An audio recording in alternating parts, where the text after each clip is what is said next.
আজকে আজকে যে পরিস্থিতি হয়েছে ক্যাম্পাসে, অ্যাটলিস্ট আপনারা যদি কেউ দেখতেন, বিশ্বাস করেন আপনারা সারা জীবনের জন্য এই ছাত্রলীগ জিনিসটাকে যে কি পরিমাণ ঘৃণা করতেন বা ভয় পাইতেন আপনারা জানেন না। এরা আমাদের সামনে রড দিয়ে পিটায়া, ছেলেগুলারে রড দিয়ে পিটায়া একদম আধা মরা করে ফেলছে।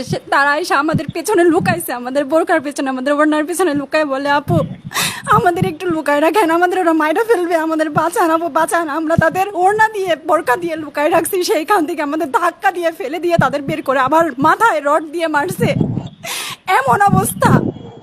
এবং তারা আমাদের ক্যাম্পাসের পরিচিত মুখ, আমরা চিনি তাদের, তারা এই অবস্থা করছে, রাস্তায় একদম শোয়াই ফেলছে।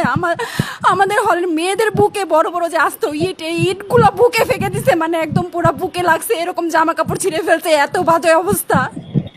অথচ আমার ব্যাচমেট, আমরা যাদের সাথে ক্লাস করি, একসাথে বসি, আমি তাদের একটা কথা বলতে দেখি না এগুলো নিয়ে, একটা কথা না। এবং তাদের নিউজ ফিডে গেলে দেখবেন তারা এখন এগুলাই সাপোর্ট করে যাইতেছে, কিচ্ছু বলার নাই। আমি আমি কেমনে যাই এই মানুষগুলোর সাথে, এত বছর ক্লাস করছি, বা আমি আরো 6টা মাস কিভাবে ক্লাস করবো আমি জানি না, আমি সত্যি জানি না।